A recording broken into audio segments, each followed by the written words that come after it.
हैं स्पोर्ट्स की जानिब। कतर में जारी 22वें फीफा वर्ल्ड कप 2022 का पहला सेमीफाइनल मैच आज अर्जेंटीना और क्रोएशिया की टीमों के दरमियान खेला जाएगा। इससे कबल मेगा इवेंट की सेमीफाइनल लाइन अप मुकम्मल हो चुकी है।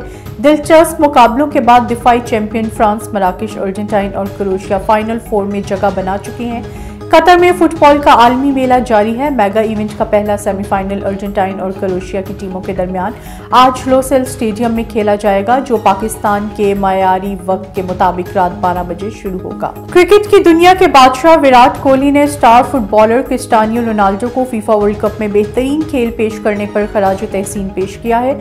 सेमीफाइनल की दौड़ से बाहर होने पर क्रिस्टियानो रोनाल्डो की रोते हुए वीडियो वायरल हुई, जिसे देखकर रोनाल्डो के फैन क्लब में अफसरदगी की लहर दौड़ गई। रोनाल्डो की वीडियो वायरल होने के बाद भारतीय क्रिकेटर विराट कोहली ने रोनाल्डो की हौसला अफजाई के लिए इनके लिए खुसूसी पैगाम जारी किया।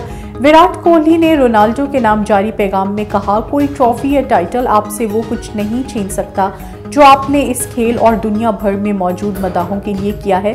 कोई टाइटल इस बात की वजाहत नहीं कर सकता कि आपने लोगों पर क्या असर डाला है, जो हम सब लोग आपको खेलते हुए देखकर महसूस करते हैं। यह खुदा की तरफ से एक तोहफा है। विराट कोहली ने मजीद लिखा कि ये एक ऐसे शख्स के लिए नेमत है जो हर बार अपने दिल से खेलता है। ये मेहनत और लगन की आला मिसाल है जो हर खिलाड़ी के लिए मिसाली नमूना है। भारतीय साबिक कप्तान ने रोनाल्डो को मुखातिब करते हुए कहा, आप हमेशा मेरे लिए सबसे अजीम खिलाड़ी हैं। इंटरनेशनल क्रिकेट काउंसिल की जानिब से सिद्रा अमीन को नवंबर 2022 में बेहतरीन कारकर्दगी का मुजाहिरा करने पर women player of the month के एजाज से कौमी विमेन क्रिकेट नवाजा गया।